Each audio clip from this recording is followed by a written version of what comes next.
पंचायती राज विभाग द्वारा सभी पंचायतों में मुखिया एवं वार्ड सदस्यों द्वारा 5वें राज्य वित्त मद से प्रत्येक परिवार को 1 साबुन एवं 4 मास्क का वितरण किए जाने का निर्देश है। इसके आलोक में आज 2 पंचायतों में छुटकी सनदिया तथा बागी पाकड़ प्रखंड आरा सदर में साबुन और मास्क जिला अधिकारी द्वारा किया गया।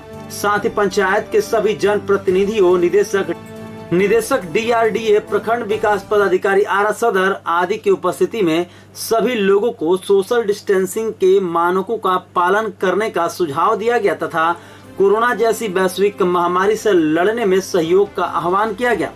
वहीं पंचायत के मुखिया ने बताया कि जिला प्रशासन और पंचायती राज के द्वारा यह पहल ही काफी सराहनीय है और प्रत्येक परिवार के बीच में ये 4 मास्क और 1 साबुन उनके बीच वितरण किया जाएगा। देवी, रिंकू देवी,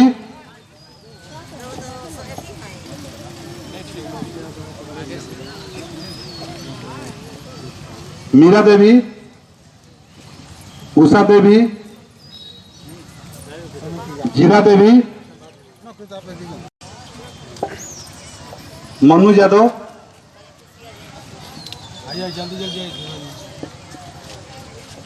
तेतरी देवी,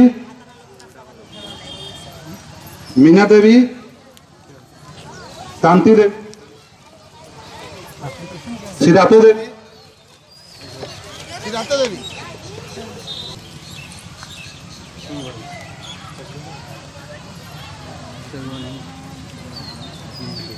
रागमणि कुंवर, देवांती कुंवर, हीरामणि देवी,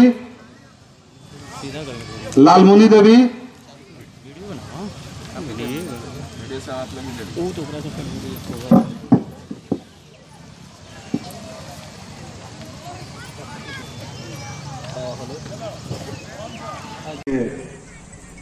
माननीय जिलाधिकारी महोदय का अभिनंदन और स्वागत है तालियों से, क्योंकि कोरोना जैसे महामारी में हम सबको कुछ और दे नहीं सकते हैं, फूल और माला चाहे गुलदस्ता, इसलिए बस तालियों स्वागत होना चाहिए।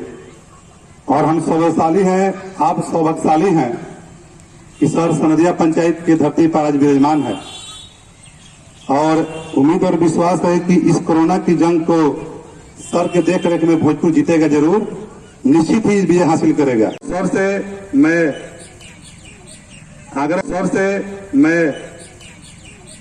और विश्वास है कि वंचित रहेगी सर। सनदिया पंचायत अन्य पदाधिकारीगण और सनदिया के जो हमारे भाई और बहनों जो आज आप लोग यहाँ एकत्रित हुए, आप सब लोग जान रहे हैं और पिछले करीब 2 महीने से लगभग कोरोना वैश्विक महामारी जो है इसके बारे में लगातार हम लोग सुन रहे हैं। शायद ही कोई ऐसा व्यक्ति होगा इस अपने जीवन काल में जिसने इस तरह की घटना कभी पहले देखी होगी। आखिरी बार जब 1918-1920 के आसपास करीब 100 साल के ऊपर के पहले एक स्पेनिश फ्लू करके इस तरह की बीमारी आई थी, जिसको पूरे विश्व ने इसमें उसने असर किया था। जैसा इस तरह से सारी ट्रेन रुक गई, हम लोगों का यातायात बंद करना पड़ा और करीब 3 लॉकडाउन का पीरियड अब धीरे धीरे खत्म होने को है और सरकार के द्वारा चौथा भी लॉकडाउन का रहेगा, लेकिन उसमें कुछ छूट हम लोग को दी जाएगी। ये जो लॉकडाउन किया जा रहा है या ये जो एक दूसरे से हम लोग दूरी बना के बैठ रहे हैं, 2 गज की दूरी जो बात की जा रही है कि सब लोग को दूर रहना है, ये क्यों रहना जरूरी है और इसका क्या फायदा है और नहीं करेंगे तो क्या नुकसान होगा।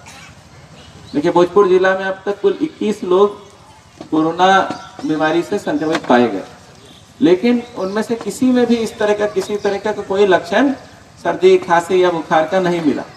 वो लोग एकदम हृष्ट पुष्ट, देखने में एकदम जैसे हमारे आपके जैसे ही लोग थे, जो कि एकदम देखने से तंदुरुस्त लगे। लेकिन चूंकि वो लोग बाहर से आए थे या किसी दूसरी जगह से आया था, तो हम लोगों ने उनका चेक कराया और वो लोग पॉजिटिव पाए और 1 सप्ताह 10 दिन के अंदर उन लोगों को जो हम लोगों ने रखा तो उसको उन लोगों का संक्रमण भी ठीक हुआ और उससे उन लोगों को ये सुनिश्चित हुआ कि जो संक्रमण था वो किसी और को ना फैले। तो हम लोगों को जो दूरी बना के रखनी है ये इसलिए जरूरी है ताकि कोई व्यक्ति अगर संक्रमित हुआ तो दूसरा ना। साथ ही साथ अगर मान लीजिए कोई व्यक्ति आ गया तो संक्रमित है या अपने आप का बचाव कैसे करना, साफ सफाई इसमें बहुत ही ज़्यादा जरूरी है। साफ सफाई हम लोगों को सुनिश्चित करना है, लगातार जितना हो सके उतनी बार साबुन से हाथ धोएं, चाहे वृद्ध जन हो, बच्चे हो, माताएं बहनें हो या कहीं खेत में काम करने वाले लोग हैं, सब लोग जितना संभव हो सके साबुन से हाथ धोएं और अपने मुंह में कुछ ना कुछ, जैसे आप लोगों ने गमछा पहन रखा है, मास्क पहन रखा है, इसका प्रयोग करें ताकि छींकने से, खांसने से या बात करने के समय जो कीटाणु है वो एक व्यक्ति से दूसरे व्यक्ति को न पहुंचे। इसके लिए सरकार के द्वारा भी आप लोगों के मदद करने के लिए, जागरूकता के लिए बहुत सारे कदम उठाए जा रहे हैं। आज हम लोग एकत्रित हुए हैं यहाँ पर, पंचायती राज विभाग की तरफ से सभी परिवार को एक साबुन और 4 मास्क उपलब्ध कराए जा रहे हैं। अभी तक हम लोग जो मास्क बहुत सारा पहनते थे वो यूज एंड थ्रो टाइप का रहता, एक बार इस्तेमाल किए और उसके बाद उसका प्रयोग नहीं हो सकता। लेकिन अब धीरे धीरे जो सब मार्केट में जीविका की दीदियों से एवं अन्य जो संस्थान उनके द्वारा जो मास्क बन रहे हैं उनको हम लोग धुल के साफ करके फिर पहन सकते हैं। तो हम लोग भी सरकार की तरफ से आप लोगों को वैसे ही मास्क उपलब्ध कराएंगे जिनको कि आप लोग बार बार प्रयोग कर सकें। तो बाहर कोई भी व्यक्ति निकले वो जरूर इस तरह से अपना मास्क पहन ले, नहीं तो गमछा पहन ले, किसी और कपड़ा पहन ले, जिससे कि उसका जो मुख है वो ढक सके और बीमारी के जो कीटाणु है वो बाहर ना आ सके। साथ ही साथ आप लोगों को एक चीज और जागरूक रहना पड़ेगा, जैसा कि अभी मुखिया जी ने बताया कि इस गांव में, इस पंचायत में अभी तक कोई संक्रमित व्यक्ति नहीं पाए। मैं सुनिश्चित करना चाहूँगा और चाहूँगा कि आप लोग भी सुनिश्चित करें कि ये गाँव इस बीमारी से अछूता रहे। इसको करने से ये कैसे करेंगे, ये तब हो पाएगा जब हम लोग जागरूक रहें और देखें कि कोई भी व्यक्ति हमारे गांव में कोई ऐसा तो नहीं है जो हाल ही में बाहर से आया है।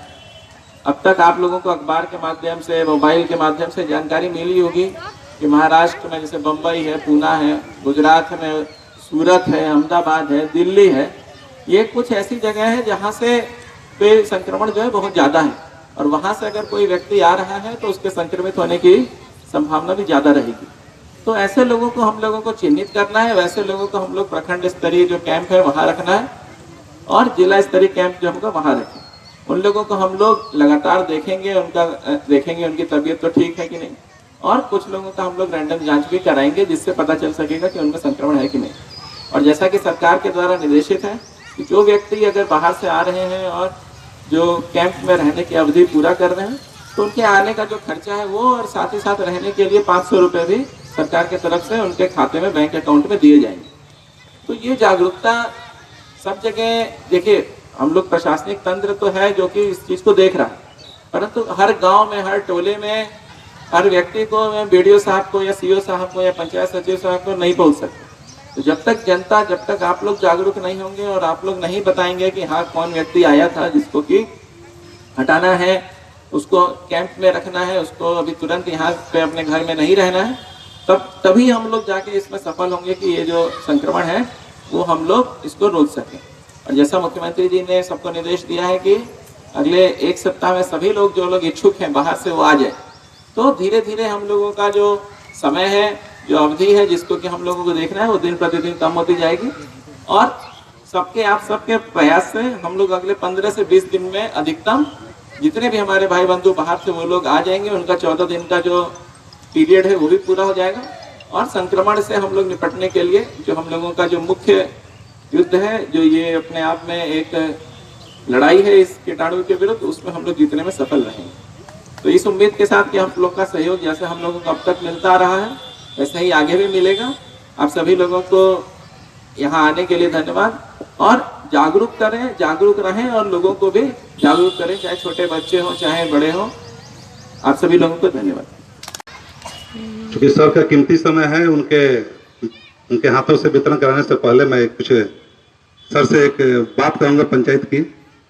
सर से व्हाट्सएप के माध्यम से और इधर नहीं मिला है, सर से मांग हम करेंगे इस बात का कि सर सनदिया पंचायत में से होकर 4 लाइन गुजर रहा है। हाईवा जो गाड़ी होती है सर, आरसीसी का पुल होता है जो बहुत लोड कम लेता है। और मीडिया हमारे ये एटीएन से धर्मेंद्र जी है, इंडिया टीवी से भी आए हुए थे, और उस पर लगातार 60-70 गाड़ी रोज चल रही है सर। वो पुल किसी दिन भी फंस सकता है। तो मैं सर से मांग करूंगा कि सर उसको अविलंब उस पर बंद कराया जाए। साथ ही मैं सर से ये भी कहूंगा कि सर आज 13 तारीख हो गया और डीलरों के द्वारा जो राशन देने की बात थी, बहुत से ऐसे हमारे पंचायत में गरीब लोग ऐसे हैं, बहुत ही गरीब पंचायत है सर। इतना गरीब पंचायत है कि बहुत ही लोग मैक्सिमम 80 से 90% मजदूरी करते हैं और रिक्शा चलाकर अपन जीविकोपार्जन करते हैं। तो सर डीलर पर भी थोड़ा सा इस ध्यान देते हुए उन लोगों से राशन जल्द से जल्द बंटवाने का काम किया जाए सर। और हम ज़्यादा कुछ नहीं कहेंगे सर, आपकी आशीर्वाद इस पंचायत पर बना रहे, क्योंकि ये गरीबों की पंचायत है। और सर मैं ये भी कहता हूँ आपके सामने कि मैं ये घोषणा करता हूँ और लोगों से कहता हूँ कि अगर आपके अगल बगल कोई भी अगर किसी का चूल्हा नहीं जलने की पोजीशन हो तो हमको बताने का काम करके उनके घर से चूल्हा जरूर जलेगा और उनको अनाज और जो भी राशन उपलब्ध कराया जाएगा। ये मेरा दृढ़ निश्चय है और ये पूरा होगा आप लोग के बीच। इसलिए मैं सर से कुछ नहीं कहूंगा, ये दो चीज पर सर थोड़ा ध्यान दिया जाए, डीलर और 4 लाइन पर। और सर एक और बात कहेंगे सर कि 4 लाइन गुजर रहा है सर, उसमें एक रतनपुर जगह है सर। रतनपुर के ठीक सामने सर इतना पानी बाढ़ के दिनों में हो गया था, वहाँ चूंकि 4 लाइन का जो रोड बन रहा था और वो नाला उस पर बनाना जरूरी है सर, क्योंकि नाला जब बन जाएगा तो पानी का निकासी हो जाएगा। तो सर मैं लिख कर तैयार भी रखा हूँ, आपसे मिलूंगा भी। तो सर रिक्वेस्ट है कि प्लीज उस कंपनी से चाहे किसी से बात करके सर उस पर नाला का निर्माण करा दिया जाए रतनपुर के सामने, बड़ी कृपा होगी। तो मैं अगर कोई गुड्डू बाबू से की हेल्प करे और सर से, हाँ तो ये कार्यक्रम था और जिलाधिकारी ने यहाँ संबोधन किया, ग्रामीणों को कई अच्छी बातें बताई। अब ये जो मास्क वितरण है, आप आज कुछ लोगों को चयनित किया गया है, आगे किस तरीके का ये वितरण कार्यक्रम है, ये क्या किसके द्वारा ये किया जा रहा है? देखिए आज शुरुआत हुई सनदिया पंचायत में माननीय जिलाधिकारी महोदय के द्वारा, और कल से अलग अलग वार्डों में, जैसे कल 1 नंबर 2 नंबर वार्ड को उठाएंगे गाँव रतनपुर में, वहाँ विधिवत माने कि कोई घर छूटे नहीं, वहाँ गांव में जाकर विधिवत बांटा जाएगा। तो ये हर प्रखंड वाइज बटेगा या ये केवल छोटी सनदिया पंचायत में ही? ये पूरे बिहार के लिए आया हुआ है। बिहार सरकार के माननीय जिला सचिव पंचायती राज जो सचिव हैं बिहार के अमृतलाल मीणा जी, उनका आदेश आया कि पंचम वित्त आयोग से 4 मास्क 1 साबुन बांटना है, जो उसका कीमत जो है 100 रुपये के नीचे ही रहना है। 100 रुपये के नीचे ही ये इसमें बेयर करना है, 100 रुपये के ऊपर नहीं जा सकते हैं। तो ये आदेश मिला हुआ है, आज हमने उसको शुरुआत कर दिया है और हमको लगा कि जितना जल्दी शुरुआत किया जाएगा उतना जल्दी हमारे पंचायत को फायदा होगा। यानी कितना क्या इसका हिसाब किताब, कितने परिवार के बीच में देना, किस तरीके के परिवार? एक घर में 4 लोग हैं, 4 परिवार, यानी अलग अलग चूल्हा है, तो उनके लिए देखिए हम तो इसको लिए कि अलग अलग जो चूल्हा है, चूल्हा का मतलब है कि जो एक बाप के 5 बेटे हैं और वो अलग अलग बिलोंग करते हैं, तो उनको ये 5 घर माना जाएगा। अगर एक बाप के अगर 5 लड़के हैं और एक नहीं है तो एक ही घर माना जाएगा। तो उसी हिसाब से यानी आज से वितरण शुरू, तो कब तक क्या लगता है कितने आबादी होगा आपके क्षेत्र में? मेरे यहाँ लगभग हमारे ख्याल से आज कुछ वार्ड सदस्य रिपोर्ट दिए हैं, रिपोर्ट के अनुसार लगभग 3000 घर वहाँ होगा मेरे पंचायत में। यानी पूरा कल से डोर टू डोर आप लोग ये सिलसिला डोर टू डोर नहीं, हर एक वार्ड में एक जगह बैठकर सोशल डिस्टेंसिंग का ख्याल रखते हुए दूरी बनाकर बांटा जाएगा।